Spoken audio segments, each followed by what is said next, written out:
အားလုံးပဲမင်္ဂလာပါခင်ဗျာဒီနေ့မျှဝေပေးမယ့်လက္ခဏာဘုဒ္ဓတာလေးကတော့ငွေနဲ့ပတ်သက်ပြီးတော့မပူရတဲ့လက်ပိုင်ရှင်ဖြစ်ပါတယ်ငွေကြေးများစွာဝင်မဲ့ကံပါရှိတဲ့သူဖြစ်ပါတယ်ပုံမှန်ပြထားတဲ့လက်ဝါးပြင်ကိုကြည့်လိုက်ပါပုံမှန်ပြထားတဲ့လက်ဝါးပြင်ရဲ့လက်သက်ကြွယ်အောက်မှာအစိမ်းအောင်နဲ့ပြထားတဲ့ငါးရုပ်ပုံလေးပါနေပါတယ်ဒါကအောင်မြင်မှုရဖို့ကိုပြနေတဲ့ငါးရုပ်ဖြစ်ပါတယ်ဒါကြောင့်လက္ခဏာရှင်ဟာတိတိကျကျနဲ့အစဉ်ပြေအောင်မြင်လာမယ်ငွေကြေးကံကောင်းစီတဲ့ငါးဖြစ်ပါတယ်အခုလိုငါးပါနေမယ်ဆိုရင်ငွေကြေးအကူအညီတွေကိုရမယ်ချမ်းသာနိုင်တဲ့အထိအားကောင်းစေမယ်။ဖန်တီးစူးစမ်းမှုနဲ့အကျိုးရပြီးတော့အဆင်ပြေမယ်။နောက်ပြီးသူ့ရဲ့လက်သံအောက်နာမှာဒေါင်လိုက်မြင်းတွေပါနေပါတယ်။ဒါကတော့လက္ခဏာရှင်ဟာငွေကြေးနဲ့ပတ်သက်ပြီးမပူရတော့ပါဘူး။အမြဲအထောက်အကူပေးနေတဲ့အမှတ်သားဖြစ်ပါတယ်။ငွေကြေးကံအဓိကကောင်းနိုင်လိမ့်မယ်။ဘဝမှာငွေများစွာရရှိခံစားရမယ်။ပိုင်ဆိုင်မှုကံတွေအားသာကောင်းမွန်မယ်။ချမ်းသာပြည့်စုံမှုကိုတည်တာစွာရရှိနိုင်ပါတယ်။ထီကံစုမဲကံကောင်းမွန်တတ်သူဖြစ်ပါတယ်နောက်ပြီးသူ့ရဲ့အသက်လမ်းကြောင်းမှာအပြောင်နဲ့ပြထားတဲ့တွေးကန်လေးပါနေပါတယ်။ဒါကြောင့်လက္ခဏာရှင်ဟာအစဉ်ပြေပြေနဲ့နေရမယ့်သူဖြစ်ပါတယ်။တင်းတင်းရဲ့ချမ်းသာမှုအကျိုးကိုခံစားရမယ်။အိုဇာတာအထူးကောင်းမွန်လိမ့်မယ်။ထီစုကံအမွေနှစ်ကံထိအကျိုးပေးတတ်ပါတယ်။ငွေကြေးကံအားသာပြီးတော့ကောင်းမွန်နိုင်တဲ့သူဖြစ်ပါတယ်။ဘဝမှာအစဉ်ပြေပြေနဲ့ပြည့်ပြည့်စုံစုံနေရမယ်။ကံအထောက်အကူကောင်းတဲ့သူဖြစ်ပါတယ်။ဒီမှတ်သားတွေကြောင့်လက္ခဏာရှင်ဟာငွေများများဝင်မဲ့လက္ခဏာဖြစ်ပါတယ်ငွေကြေးပိုင်းတွေအတွက်မပူရတဲ့သူဖြစ်ပါတယ်။ကံကြိုးပေးကောင်းနေတဲ့အစဉ်ပြေလာမယ်။ငွေကြေးပစ္စည်းဥစ္စာတွေရရှိပိုင်ဆိုင်နိုင်ပါလိမ့်မယ်။ချမ်းသာတဲ့ကံကိုလည်းရရှိနိုင်ပါတယ်။နောက်တစ်ခုကတော့တွေးမြင်ရခဲ့တဲ့အမှတ်သားတွေထဲကဖြစ်ပါတယ်။ဒီအမှတ်သားတွေကြောင့်လက္ခဏာရှင်ဟာနာမည်ကျော်ကြားပြီးအောင်မြင်မယ်။ငွေကြေးလက်လပါတွေကောင်းမွန်စွာရရှိမယ်။ဘလို့အမှတ်သားတွေများဖြစ်နေပါသလဲ။သူရဲ့လက်ဝါးပြင်မှာလက်သက်ကြွယ်အောက်မှာတွေးကံပါနေပါတယ်။ဒါကြောင့်လက္ခဏာရှင်ဟာတွေးခေါ်ကောင်းတဲ့သူဖြစ်ပါတယ်ဉာဏ်ပညာပိုင်းမှာအားသာကောင်းမွန်တဲ့သူပါဘဝမှာအောင်မြင်တိုးတက်မှုတွေပါနေသူဖြစ်ပါတယ်ကံတရားရဲ့အထောက်အကူကိုရရှိမယ်နာမည်ရပြီးအောင်မြင်စင်ပြေပါလိမ့်မယ်နောက်ပြီးသူ့ရဲ့လက်ကလေးအောက်ကိုကြည့်လိုက်ပါအခွဲအခွပါနေပါတယ်လက်ကလေးအောက်ကအခွဲအခွကအလွန်ရှားပါတဲ့အမှတ်သာဖြစ်ပါတယ်ဒါကြောင့်လက္ခဏာရှင်ဟာငွေကြေးလက်လာပါတွေကောင်းမယ်အစုပွဲလုပ်ငန်းတွေကောင်းမွန်မယ်လှုပ်ဆောင်မှုတွေအောင်မြင်တိုးတက်လာမယ်ကံအထောက်အကူကောင်းပါတယ်အစဉ်ပြေပြေနဲ့နေထိုင်ရတတ်ပါတယ်ကံကြောင့်တည်တာစွာအကျိုးထူးရပါမယ်ဒီအမှတ်သားတွေကတွေးဖို့ခဲရင်းတဲ့အမှတ်သားတွေဖြစ်ပါတယ်အရန်ကိုအကျိုးကောင်းတဲ့အမှတ်သားတွေပါဒါကြောင့်လက္ခဏာရှင်ဟာတိုးတက်မှုတွေစူးစမ်းမှုတွေကောင်းမွန်တဲ့သူပါဘဝမှာအခွင့်အလမ်းသစ်တွေရရှိပိုင်ဆိုင်နိုင်မယ်နာမည်ကျော်ကြားပြီးအောင်မြင်တဲ့သူဖြစ်တတ်ပါတယ်ကံအထောက်အကူကောင်းတဲ့လက္ခဏာဖြစ်ပါတယ်ငွေကြေးလက်လာပါတွေများစွာဝင်ရောက်လာပါလိမ့်မယ်အစဉ်ပြေပြေနဲ့အဓိကနေရမယ့်သူဖြစ်ပါတယ်နောက်တစ်ခုကတော့မိမိရဲ့လက်ထက်မှာရွှေစင်မျိုးဆက်ချမ်းသာမဲ့လက္ခဏာနေ့ချင်းညချင်းချမ်းသာမဲ့လက္ခဏာအမှတ်သားလေးပဲဖြစ်ပါတယ်။ပုံမှန်ပြထားသလိုမျိုးလက်ဝါးပြင်ရဲ့နှလုံးလန်းနဲ့ဥကောင်းလန်းကြောင်းကြားမှာ9ရုပ်လေးပါနေမယ်ဆိုရင်လက္ခဏာရှင်ဟာကြီးကြီးကျယ်ကျယ်ချမ်းသာကြွယ်ဝနိုင်ခြင်းတွေကိုတည်ဆောင်လာပါလိမ့်မယ်။ကြိုးစားအားထုတ်မှုတွေကြောင့်ငွေကြေးအစုလိုက်အပြုံလိုက်ဝင်လာခြင်းတွေကြုံရပါလိမ့်မယ်။လက်ထက်မှာငွေပြတ်ရင်လည်းခဏတာတာဖြစ်ပြီးငွေကြေးတွေပြန်လဲစီးဝင်လာတာမျိုးတွေကြုံရပါလိမ့်မယ်။နေ့ချင်းညချင်းချမ်းသာကြွယ်ဝမဲ့လက္ခဏာတဲမှာပါပါတယ်နေ့ချင်းညချင်းငွေကြေးအစုလိုက်အပြုံလိုက်ဝင်လာခြင်းတွေကြုံရပါလိမ့်မယ်မိသားစုအတွက်ငွေကုန်တာမျိုးတစ်တပင်ကောင်းရင်ငှက်တစ်သောင်းနားနိုင်တာမျိုးတွေကြုံရပါလိမ့်မယ်မိမိလက်ထက်မှာဆွေစဉ်မျိုးဆက်ချမ်းသာအောင်ကြိုးစားနိုင်ခြင်းတွေပြည့်စုံကြွယ်ဝတာမျိုးတွေကြုံရပါလိမ့်မယ်နောက်တစ်ခုကတော့သေပေါင်းများစွာပိုင်ဆိုင်ပြီးတော့ချမ်းသာမဲ့လက္ခဏာခန္ဓာရဲ့အိုးအိမ်တွေပိုင်ဆိုင်ရမယ့်9ရုပ်မှတ်သားလက္ခဏာပဲဖြစ်ပါတယ်ပုံမှန်ပြထားတဲ့လက်ဝါးပြင်ပေါ်က9ရုပ်ကြီးကိုကြည့်လိုက်ပါပုံမှန်ပြထားသလိုမျိုးလက်ဝါးပြင်မှာ9ရုပ်လေးပါနေမယ်ဆိုရင်လက္ခဏာရှင်ဟာကံတရားရဲ့အထောက်အကူတွေအထောက်ပံ့တွေအကူအညီတွေရရှိစေနိုင်ပါလိမ့်မယ်မိမိရဲ့ဘဝချမ်းသာအောင်မြင်ဖို့ကို9ရုပ်ရဲ့အစွမ်းကုန်တတ္တိကအကူအညီပေးတာမျိုးတွေကြုံရပါလိမ့်မယ်တဆင့်တက်ပြီးတော့အောင်မြင်ချမ်းသာပြီးတော့ကံကောင်းစေနိုင်ပါလိမ့်မယ်မိသားစုကိုချစ်မြတ်နိုးလိမ့်မယ်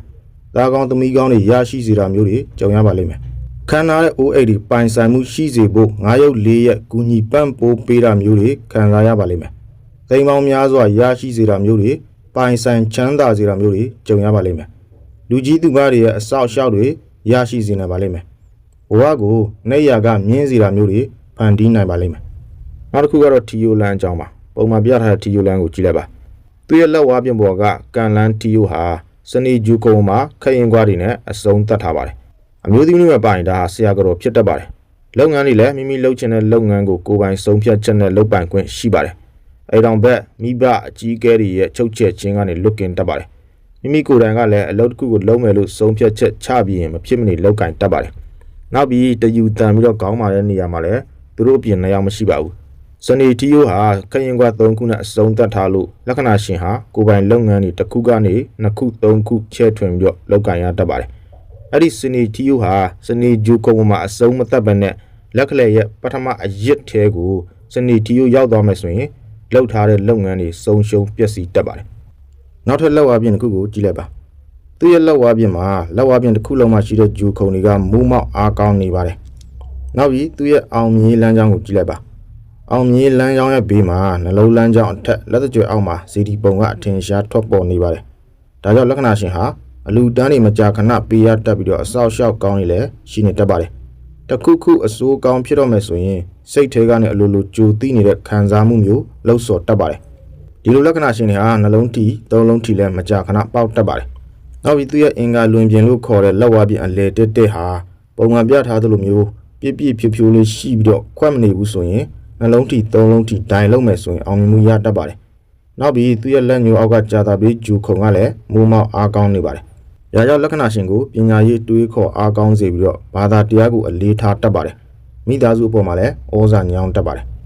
နောက်ထပ်လက်ဝါးပြင်တစ်ခုကိုကြည့်လိုက်ပါသူရဲ့လက်ဝါးပြင်မှာဂျူခုံတွေကလည်းအားကောင်းပြီးတော့လက်ဝါးပြင်ပေါ်မှာပုံမှန်ပြထားသလိုမျိုးပြည်ပြင်းထင်ရှားအားကောင်းတဲ့မဟာတူရီကန်တွေဇီဒီပုံတွေပါနေမယ်ဆိုရင်လက္ခဏာရှင်ဟာတလားကိုသိန်းရာချီဝင်ငွေရနိုင်ပါတယ်တန်မိုးကြီးကားတွေကိုလည်းပိုင်ဆိုင်ရတတ်ပါတယ်သူရဲ့လက်ဝါးပြင်မှာနံပါတ်1ချက်အဝါရောင်မြင်းပြထားတဲ့နေရာညံလန်းကျောင်းပေါ်မှာမဟာတူရီကန်ပါရှိနေပါတယ်ဒါကကိုယ်ပိုင်အယောင်းဆိုင်ကြီးကြီးမားမားပိုင်ဆိုင်ရတတ်တယ်လို့ကိုယ်ပိုင်အလုပ်ကြီးကြီးမားမားကိုလည်းလောက်ကန်ရတတ်ပါတယ်နံပါတ်2ချက်အစိမ်းရောင်များ3ခုပြထားတဲ့နေရာအသက်လမ်းကြောင်းကနေပူးတွဲပြီးထွက်လာတဲ့ကန်လန်းဘေးမှာလက်သန်းစီကိုသွားနေတဲ့လမ်းကြောင်းတစ်ခုပါပါတယ်ဒါကကျမ်းမာရေးလမ်းကြောင်းမဟုတ်ပါဘူးဘုဒ္ဓဂူတီယိုလမ်းကြီးသာဖြစ်ပါတယ်အဲ့ဒီလမ်းကြောင်းထင်ရှားအားကောင်းလေးကူတန်းရောင်းဝယ်ရေးမှာအောင်မြင်မှုရလေးဖြစ်ပါတယ်နံပါတ်3ချက်ကတော့သူ့ရဲ့နှလုံးလမ်းကြောင်းအထက်ကဇီဒီပုံလေးပဲဖြစ်ပါတယ်ဒီဇီဒီပုံလေးကလည်းအလူကြီးတွေကိုမကြာခဏပေးရတတ်တယ်လို့ကိုယ်ပိုင်ကားတွေလည်းပိုင်ဆိုင်ရတတ်ပါတယ်လက္ခဏာရှင်ဟာဒီချက်တွေနဲ့အကုန်လုံးလည်းပြည့်စုံနေတဲ့သူဖြစ်ပါတယ်နောက်တစ်ခုကတော့ညံလန်းကြောင်းအဖျား3ခွဖြစ်ခြင်းပဲဖြစ်ပါတယ်ညံလန်းကြောင်းမှာအဖျား3ခွကိုရတဲ့လက္ခဏာကတော့ပိုပြီးတော့ရှားပါသလိုပိုပြီးတော့လည်းစိတ်စွမ်းထပ်ပါတယ်ဒီညံလန်း3ခွဖြစ်ခြင်းကိုလေးလာကြည့်မယ်ဆိုရင်ပထမအဆုံးအနေနဲ့ဒူးကျွန်ထက်မြက်တဲ့ညံရီလောကီပညာဖြစ်တဲ့သိပ္ပံစီဝါရေးရောလောကုတ္တရာပညာဖြစ်တဲ့နတ်နယ်တဲ့အနုပညာစိတ်ဝိညာဉ်ရေးရာပညာရက်တွေကိုပါတပြိုင်တည်းမှာနားလေသဘောပေါက်နိုင်တဲ့ထူးခြားတဲ့အသိဉာဏ်မျိုးရှိတတ်ပါတယ်ဘဝမှာဘလို့အခက်ခဲဘလို့လောကဓာတ်ပဲကြုံလမ်းကြောင်း3ခုကနေစဉ်းစားနိုင်စွမ်းရှိတဲ့အတွက်ကြောင့်အမြဲတမ်းအပြေရှားလွယ်ကူပြီးတော့အကြံဉာဏ်ကောင်းတွေထွက်လာတတ်ပါတယ်နောက်တစ်ချက်အနေနဲ့ဆွဲဆောင်မှုရှိပြီးတော့ဩဇာညောင်းခြင်းမိမိရဲ့စကားပြောစွမ်းရည်အတွေးခေါ်တွေနဲ့လူအများပေါ်လွှမ်းမိုးနိုင်စွမ်းရှိပါတယ်ဒီနေရာမှာတတိပြုရမယ့်အချက်ကတော့အတွေးခေါ်ကောင်းလုံးပြီးတော့လမ်းကြောင်းတွေစုံလုံးတာကြောင့်တစ်ခါတည်းမှာဝေခွဲရခတ်တာစိတ်ကူးတွေများပြီးတော့လမ်းပြသလိုခံစားရတာမျိုးဖြစ်တတ်ပါတယ်အာယုံစူးစိုက်မှုပြန့်လွင့်သွားရင်ဘာတစ်ခုမှရေရမဖြစ်ပဲကြံခဲနိုင်တဲ့အတွက်ကြောင့်မိမိရဲ့အဖို့တန်တဲ့ဉာဏ်ပညာကိုလမ်းကြောင်းမှန်ပေါ်မှာရအောင်စနစ်တကျအသုံးချဖို့တော့လိုအပ်ပါလိမ့်မယ်။ခြုံငုံပြီးပြောရမယ်ဆိုရင်တော့တင့်မှာတာမန်လူတွေထက်ထူးကဲတဲ့ဉာဏ်ပညာပါရမီနဲ့ဘက်စုံစွမ်းရည်ရှိနေတဲ့ဆိုတာကိုပြသနေတဲ့လက္ခဏာအမှတ်သားပဲဖြစ်ပါတယ်